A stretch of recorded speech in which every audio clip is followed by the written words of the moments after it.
So good afternoon or good evening, everyone. Welcome to a new session of the Talk Club with Porto Academy. Today we are receiving Andrew and Kohn from Clancy more. I will introduce you a little bit more after. For now, let me just present myself. My name is Pauline and I'm editor and architect, and I have the pleasure to be here today because I'm part of the editorial team of Aguiar Publisher and Urban Next. So Aguiar Publisher is an international company that publishes books of architecture, like this one. And Urban Next is the digital platform that's related to Aguiar. And we have the great honor this year to help Porto Academy to organize their experience. For those who don't know, Porto Academy is a 1 week intensive, I would say academical, but maybe a little bit more free than the usual academical experience. It's a 1 week summer school where teachers from all over the world will come and teach with the students directly. It's happening in the Architecture School of Porto, which is a really beautiful building, and it's a really intense experience. You will have lecture, workshop, visits. It's also about publication and a lot of other things that are related to the project and architecture itself. So from the 2nd to the 19th of July, we are organizing like this series of talk with like Porto Academy, Aguiar, Urban Next, but also Arc Daily Brazil with our friend Romullo. And yes, today we're receiving Andrew and Kohn, so Andrew Clancy and Kohn Moore. You're together working in an office based in Dublin, and both of you are professor, right? Like Andrew, I have my little notes. Andrew, you're professor from the you're professor of architecture in the Kingston School of Art. That's interesting, actually. So it's well, to finish, and Kohn, you're professor at the Queen's University in Belfast. Yeah. And you will be both teacher in the Porto Academy. Yeah. So Andrew, off the screen here. Just go back. So Andrew, you teach in a school of arts. Is it quite different than what it would be to teach in a school of architecture and technique? Well, yeah. So like everywhere. Oh, we're getting weird feedback. Very well. It's okay. Yeah. So like everywhere I've taught before was like School of Engineering with architecture as part of that, and there was a joke where our head of school in that last school was trying to explain architectural research to engineers, and he pointed at all these themes that engineers were breaking to find out mathematical things, and he explained, well, you guys break things to figure out how they work, and architects speculate how things might go together and then how that might work better. It's a kind of completely different way of thinking about things. So in a school of art, it's much more about that optimism and doubt and risk and the subjectivity that goes behind that kind of act and the agency and the limits of that in the world. So it's a really good place to be, and there's some really amazing students, and yeah, it's part of London, which is the amazing multicultural place. So yeah, learning a lot there. Yeah. Yeah, I think I think it would be linked with, maybe you want to introduce a little bit what you will teach at the Porto Academy, because now that I've noticed you were teaching in a school of art, I understand better also the subject you've selected in a way. Yeah, do you want to? Yeah, Colin's going to try and splice the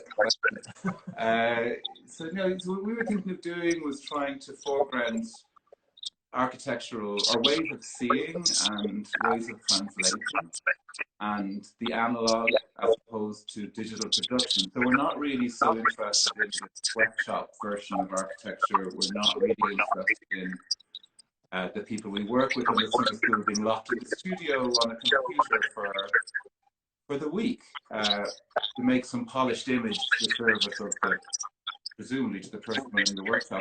We want to do a thing where we oscillate, where we go out, look at things, we measure them in particular ways, and we try to recreate them in particular ways in FAUP. And as fundamentally, we sort of think this is where architectural knowledge is transmitted, in that we have our spatial history and we visit places and we explore places, but that's also part of the normative condition of the cultures where we've been brought up. And somehow all of this knowledge distilled in the abstraction of the studio, together with the other contingencies of the world, forms the knowledge base of our discipline. And so we were looking to try and explore that slippery topic directly, I think. Yeah. Yeah. Oh, I have someone telling us that the sound is not right, indeed, in the comments. Yeah. Is it coming from you? I don't know. We're getting feedback, serious feedback. Yeah. When I'm speaking, is it working well for you when I'm speaking? It's okay for you. It's us. Yeah. Us feeding back. Yeah. So only when you're talking, or for me too? Only when we're talking. So try to maybe put down the sound of your phone, because maybe it's like reverberating yourself. Is that better?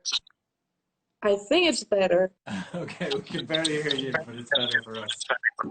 Okay, I can scream, but I'm starting to understand how work the technical issue of Instagram. I'm really happy. People, just tell us if know you and hear us well. And thanks for letting us know the sound was not good. So you were saying that, yeah, you were going to have like this approach that's a little bit more playful, no? Like to have contact with things more than to be stuck to the computer. I think so. I think our practice is one that's based in conversation with things, with each other and with the kind of world around us, really. And I suppose we want to spend a week having those conversations in Porto too. I think that's where the work becomes interesting. Yeah, I saw in the feedback. Yeah. For me, I hear you perfectly. Okay. Yeah. But people in the comments, please tell us if ever there is any problem, or is it better? Sarah. Rodrigo, tell me. Okay. So, yeah, Simon, tell me if you hear us well, please. I see you. So yeah, I saw this. I saw that in the description of your office, you were saying that like your method is based on conversation and curiosity. Is it? I found it was interesting to put this in the description you have or in your own office. Why using these words? Because it's sort of true. I don't know, like maybe it's because of when we started our office, which was just as Ireland entered the second deepest depression in Europe or in the world at the time, which was in 2008.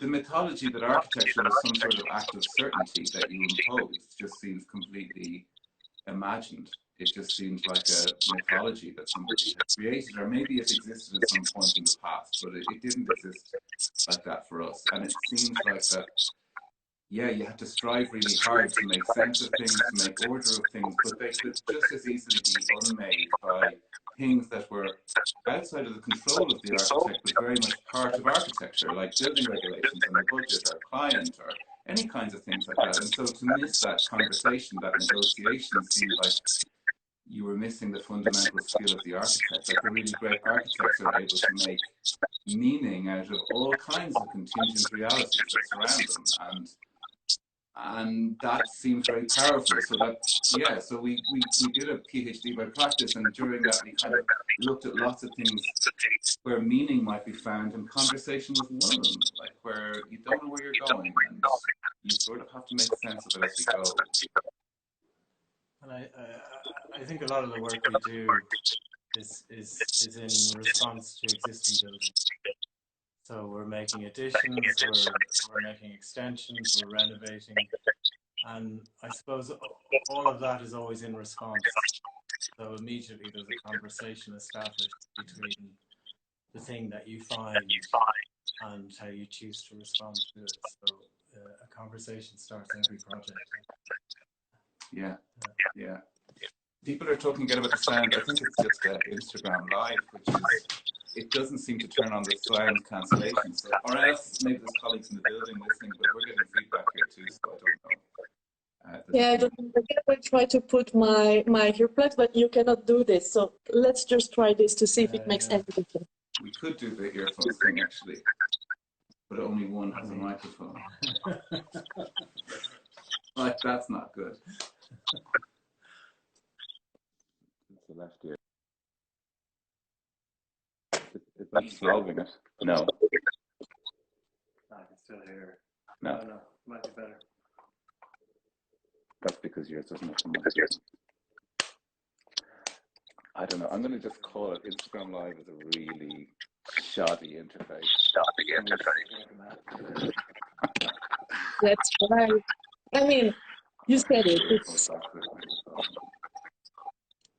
Don't tell me it's more difficult than doing a project to find why Instagram is not working and sometimes it's working. Okay, do you hear me now? We can hear you. Does it sound Perfect? Does it sound better for you? Yeah, way better. Yeah, actually, that's okay. Yeah. So it was you all along.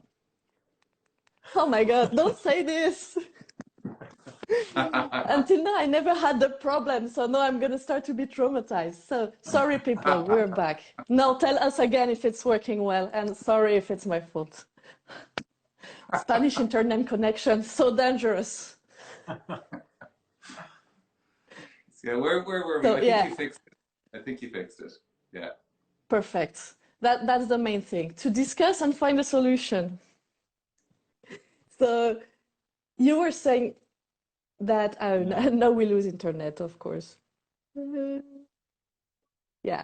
You were saying like, and that the fact that lots of your projects, whatever the scale of your project, you're always working with like, yeah?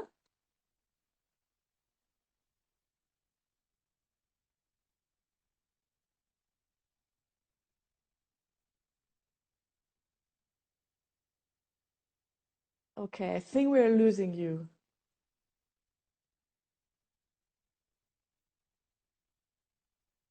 People, are you also losing Andrew and Kohn with me?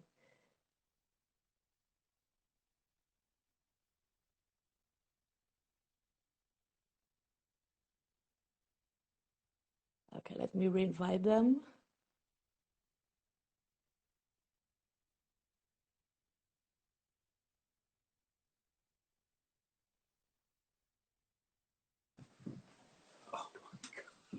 This time, don't say it was me. I don't believe this. No, this is us. Sam, down there. This is us. We had a group of people downstairs. I think they were watching it, and I think it was buffering. So sorry. No problem. Then I feel better. It's not just on me. So my question again, like the fact that you're working a lot with existing building, like all the projects you're doing, I'll always have an existing piece. Like, tell us more. Like it's a contemporary condition, isn't it? It's you know, as human density and human migration increases, we're always going to be working and reworking the built environment. And so in these contexts, the order of a project, if that's the term we might use, or its meaning, has to be emergent from the thing that you're working with, right? So it doesn't come from some top-down analysis. So like a lot of the traditional ideas in architecture, if you know what I mean, like the concept, like those kinds of, or even the diagram, these kind of strategic top-down initiatives really have no functional purpose in that kind of meaning. So we find actually that sometimes it's something incredibly discrete or something incredibly intimate about these structures that might allow you to reimagine the totality, and that sometimes a lot of the work initially is how you get to that point and how you have that conversation with the place to find the thing that unlocks the project. So yeah, and that's the fun part of it. Like, it's not about trying for some perfected solution. Yeah, we started the office with two projects that were really different, and one was to put like a small building inside a building. And the other was in the middle of, well, on the side of a mountain. And interestingly, one was clearly an addition, but actually the one on the side of the mountain was also for us very much an addition. Like the first room was the room that was made in the landscape between the mountain and the building. And I suppose for us, there's a kind of sensibility that emerged in the making of that work early on in the practice that's become about trying to read the kind of underlying potential of the latent potential of a situation when you arrive in a place, and to seek that out in a way in the project, in the first move of the project. I don't know if that. Yeah, like we really don't understand arguments for the autonomy of architecture. We don't think that they are good faith theories. And so what we really value is being embedded somewhere, and then the abstraction of the studio and where you can think about things. But that abstraction is still very much embedded. And so there's this thing where the act of discovering what that thing that already exists is that unlocks the project, that's a really creative territory. Do you know what I mean? And it's actually an act of looking. But to look, sometimes you need to draw, to speculate, to correct, adjust, maybe make some radical ideas, throw them away. And none of those are abortive. That's not abortive work, because all it is an act of trying to figure out what it is you're seeing, if you know what I mean. And then they produce conversations, yeah. I feel it's something that we can really feel in your architecture, in terms of you have this approach of sensibility and sort of respect for the site, but at the same time your architecture is very playful. There is colors, there is always little moments that are like surprise and things like this, so it keep having its own language, you know. Yeah, it's interesting that, isn't it? It kind of builds itself.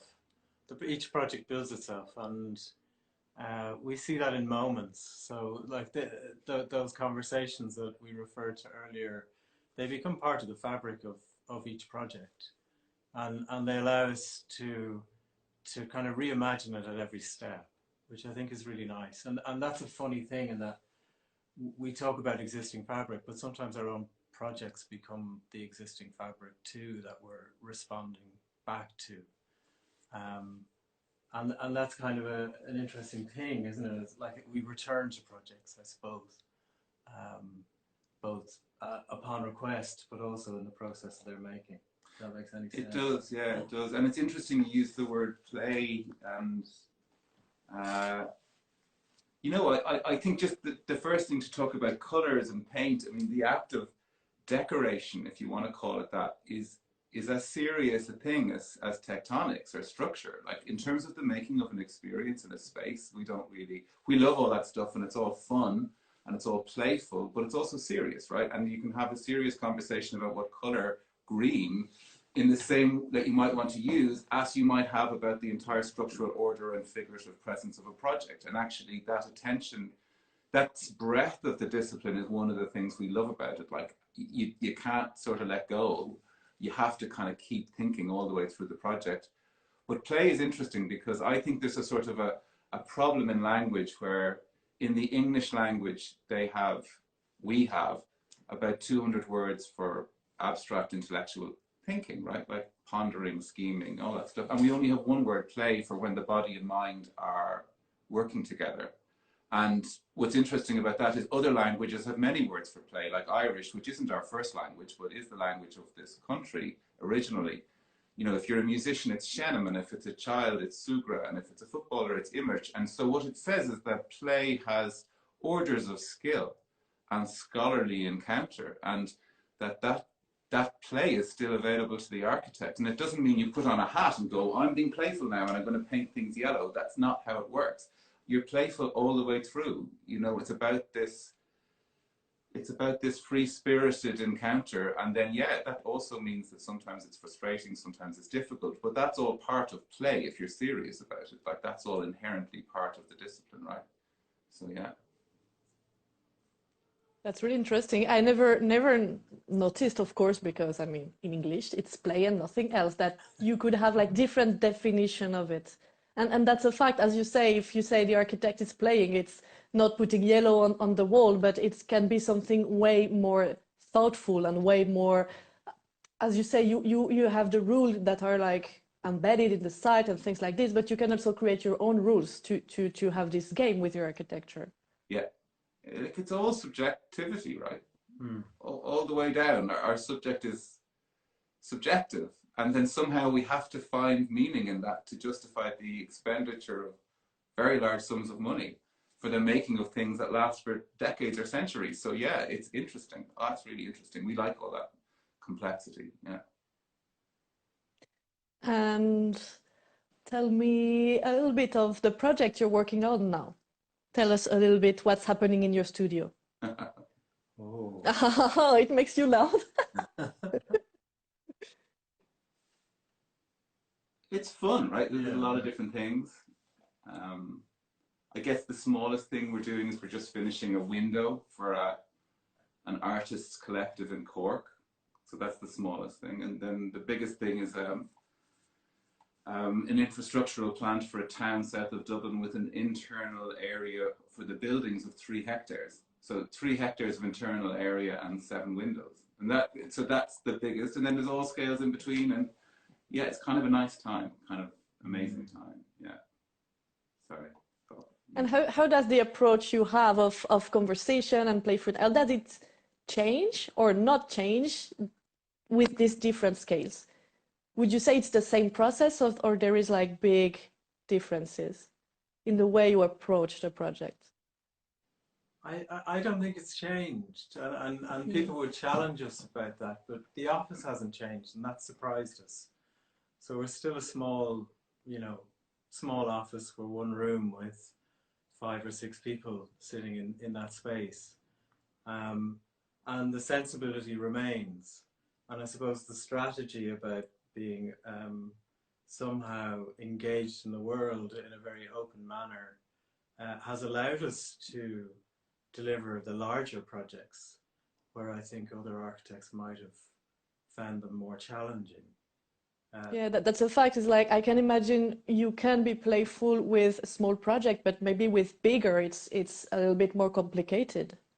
Yeah, it's a funny thing, and maybe we downplay it. It's hard won in our work anyway, and certainly for me, maybe less so for Andrew. But the ability to be nimble within the context of your own work, and within, maybe you talk about rules. We don't have many rules, but within the kind of pragmatics of your own project, being able to be nimble and respond in the moments as you have to across the development of something is something I think we've absorbed into how we work. You know, like we really enjoy making models, and very particular fragmented models, and I think it's because they describe the sensibility of a total project, but they don't describe its totality.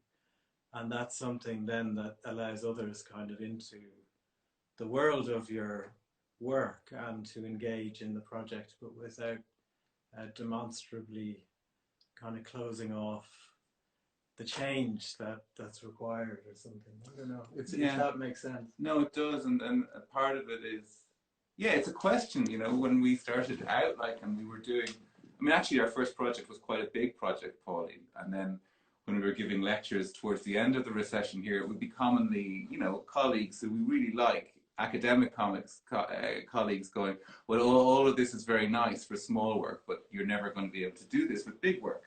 And it's funny because I think to somebody who doesn't design and who doesn't build, the difference between something big and something small is sort of obvious.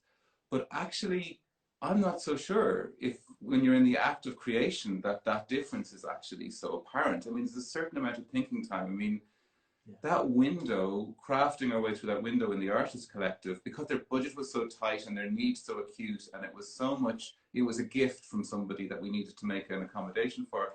It had such meaning on such a profound level to people that took a lot of time. And at the same time, we were doing this wastewater treatment plant, and yes, sure, there was a lot more time going into it. But a lot of the similar approaches were happening, which was just listening to people, working with people, proposing ideas so that they might be batted back. And there's an issue, I think, with turning an idea over and saying, well, what if it was this way? So like with the treatment plant, a lot of it came from just sitting with engineers and going, well, at some point, well, what if we did it this way? Would that be a problem engineering-wise? I think that architects, like, the really great thing is we don't know almost anything about the programs that we work with, right? So if you are working with a family, you don't know their dynamics. And if you're working with a wastewater treatment plant, you don't know that. And if you're doing social housing, you might have ideas and you might have principles, but you don't know intimately the lives of people that need that housing. And I think that when you get comfortable about not knowing and knowing that the architect's strength is negotiating the things that it doesn't know together into something new, then it isn't a source of insecurity, it's actually a source of strength. And it's where you can have a lot of fun. And I think that's what we've become comfortable with, is knowing that not knowing is actually a really powerful thing once you acknowledge it. And that it doesn't diminish you not knowing. And I remember when I left college, all I was aware of was how little I knew, and it sort of paralyzed me and left me, or cloaking it in a sort of false certainty. And that neither worked. Neither was a good way mental health wise, right? And creativity didn't blossom either. So I think Colin and I, we have different strengths, and I think a lot of what we've found in the practice and in each other is a kind of trust in each other in those processes, that we'll figure it out together in the design process and with the clients that we work with and the builders actually that we work with. But it's also just, it's so important to remain constantly inquisitive, you know, and it would be a shame not to be sitting in a place asking questions of it. I think that's, in a way, Andrew's point about somehow being naive or innocent is so valuable. It's slightly, and without wrangling about it, it's a slight problem about how we procure buildings now, because it demands that you've done that building 5 times already, you know, in our country, before you can do that building again. And I think that person is probably the worst person to make that building, because they're no longer asking those questions. They're no longer entering into dialogue with the world. They're telling it how it should be. So that's probably... Yeah, it makes a lot of sense. It's probably when you already did many times the same program or type, you sort of have preconceptions. So you're no more for improvisation. You're no more open to what might happen. Or if you work with a different constructor, like maybe a new approach, you're like, no, I know what I'm doing. And I think the two things you're saying are super interesting, especially for students. Because as you said, you go out of university and you expect yourself to be ready to work as an architect, and it will not be like this, and it's normal not to be like this. And in the opposite way, you're not supposed to be so sure of yourself yet that you don't ask a question. At the opposite, you're still here to discuss with the other and ask a question. Discussing is not just because as an architect you need to understand their need. It's also discussing because as an architect you need to understand how it's going to be built by the other person, and like it's just a feedback like this that's super, super rich. Yeah, I don't know how it happens, but we've taught in enough places that it's definitely an arc that most architects follow, which is that, you know, teaching in first year is just so much fun because the students ask the obvious question. They ask the quote unquote dumb question, but it's not dumb, it's the only question. And then you find this kind of silence creeping in as students get into their masters. And I'm not sure where it comes from, but a fear of being judged or a fear of appearing ignorant. And so they don't ask the obvious questions. And by the time you get to the architecture lecture, it's actually a joke in architecture about the architecture question, isn't there? Like, I have a question that's more of a statement, and you go, well, like, so that we all recognize that. And actually, and I know that feeling, and I've been that person myself. And the thing is that when you're on site with a builder, and I remember it was 6 months after graduation, and I was on a social housing scheme, and the builder was dreadful and making all kinds of mistakes. And I just didn't know anything, and I wanted to ask questions, and I didn't ask any of them until I got back in the office. And the project architect says, well, why didn't you point that out on site? And it was because I felt like I didn't know. And I think that if you can keep asking the question from the point of view of what scares you, what you don't know, what you really don't understand about something, it probably won't damage you, you know? It probably is going to serve you well. And I don't know where that mythology has crept in, because it happens everywhere. And I don't think it's something that is imposed by teachers.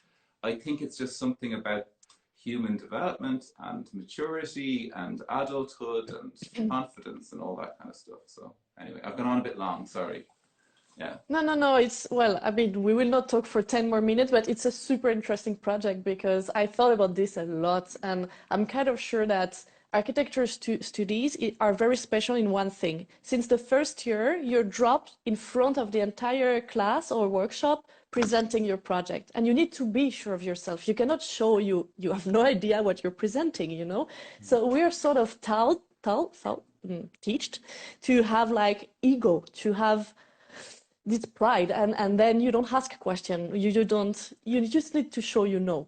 And it is really perturbating. I think that's why little by little the students start to be like so sure of themselves or whatever. It's a sort of facade, I think. Yeah, I think we're taught to have certainty, and I think certainty closes things down very fast. I think I would love to have in university a project presentation in a room with just the teacher, and this is probably very different because you're like showing your work and you could feel at ease. Never in a submission you will ask a question to a teacher, never. Yeah, that's while you could. Yeah, that's fair. I think you're right about the performative thing of standing up and trying to convince people isn't. There's times when you need that in the career, but the times that you need to stand up to find something out is far more frequent. And yeah, I get it. Like in Kingston, actually, we're thinking about how we think about the crit. We're looking at the Bartlett report, and we're trying to work at some of those things because there's lessons there for all of us. And I think that question about how you frame a review and how you make it a positive experience, not because you're uninterested in education, but because you actually are, I think that's really valuable and important. And then I think it's something that we saw, like the architects that can remain open and see their own work with innocence and see the world with some kind of innocence, no matter how sophisticated they are, they remain the really powerful practitioners. Like, you know, the ones that they don't fall into a style of themselves, they don't become locked away in the false certainty, like say, Valerio Algiati or somebody, like the people who keep expanding their practice and keep exploring new territory simply because they're curious are the ones that make us really profoundly moved by the potentials of architecture. Do you know what I mean? Those architects that are, you can't pin them down, you can't classify them, not really, because they're always changing in response to the world, which is itself changing. Yeah, totally. I think it comes down to this question of the playfulness and how you address your own practice, you know.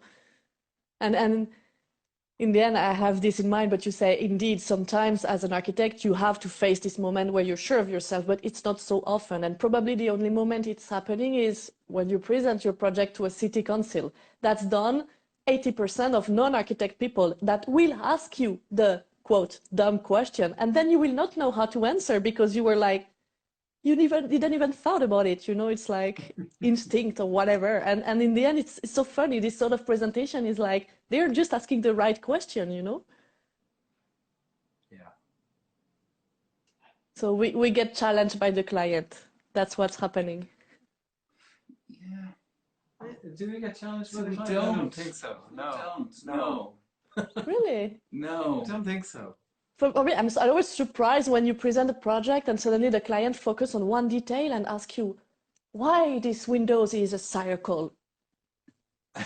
But that's a good question. Yeah, that's a whole contemporary theory of criticism that somebody should start writing. Why so many circular windows, guys? Yeah, we used to resist those things and see them as challenges, and I don't think I'm fibbing here, I'm checking myself as I say this, like invariably the client who has a gut reaction to something on site or in the design, they're not always quote unquote right, but they are generally onto something. And generally you're not going to win by convincing, but it's about surfing the impetus behind that and seeing what's at the end of it. And it always makes the projects odder, we find, and sort of more interesting. It's a positive disruption, definitely. Yeah. And distortion is very much a good thing, I think, for our work. So yeah, we welcome it. We welcome that. Like if you think I'm taking a note. I'm taking a note. You said positive disruption, and I find it beautiful. Like, yeah, like that's why we do this thing. Like if you want to do something autonomous, be an artist, or like be a sculptor, or be a filmmaker. Well, even filmmakers can't do that. So we love architecture because, yeah, the architect is present, sure, but not as some act of self-expression, as part of many self-expressions, a communal, societal self-expression that makes our habitat, like that makes that we're an animal that lives in an act of its collective self-expression as a society, whatever that is, and it will reflect inequities, it will reflect economics, it will reflect politics, and right now the climate crisis, and you can actually read the knowledge of our species, or the things that we have prioritized and the things that we've hidden through how we've constructed our habitat. And I think that the architect is part of that, and that's what's really powerful, is that the more voices are present in the built work, for us, the aesthetic experience, the joy of it, is just so much more present. Plus, you make friends, like you make friends as you go with your clients, and that's something that we really enjoy. Like, life's very short, and like actually not seeing them as some kind of service provider, but as somebody that you might hang out with, makes the whole thing much more fun. Now, that's not true in all cases. I don't think the sewage treatment engineers necessarily want to be friends, but there was still a sort of a really fun conversation ongoing with them about the nature of that plant that is really enjoyable, like, and not something you can teach in a school of architecture, actually, because that needs the abrasion of the real world, but the sensibility and the nimbleness, I think you can teach. You can talk about that, yeah. But it's clearly a way of being as an architect to accept the work gets richer by addition. It's an obvious thing to say, but some architects' work gets better by reduction. Ours doesn't, and I think we're kind of very clear about that, so that we welcome the ands in the work, and that's where all of those voices of clients and consultants and the social fabric and the culture that's around us enter into the projects. So that's really, I think, super important. And also, I think a little bit just to get back to the academy as well, about what we'll try and do in a way in the process of the 5 days that we have in the workshop. No, totally. You were saying this and I was like, great, I can totally wrap up on this, because it's exactly like, I think, why the Porto Academy is an academic, but not so academic experience, because you're not just here to be yourself. There is this workshop, there is this team, you're also there to make friends, and you will meet the teacher that are not teacher, they are tutors, they're like here as practitioners. And there is like everything you're going to see around, and it's like so much like opening and just make contact and discuss and like be a bit more open-minded. The fact that there is also this international vibe with the event, I think, creates this a little bit to shake the preconception. Yeah. So super Great. nice. Thanks for the talk, and really looking forward to meet you in the Porto Academy. And have a nice evening and see you soon. Thanks, Pauline. Thanks so much, Pauline. Thanks so much. Take care. Bye. Bye. Bye. Bye.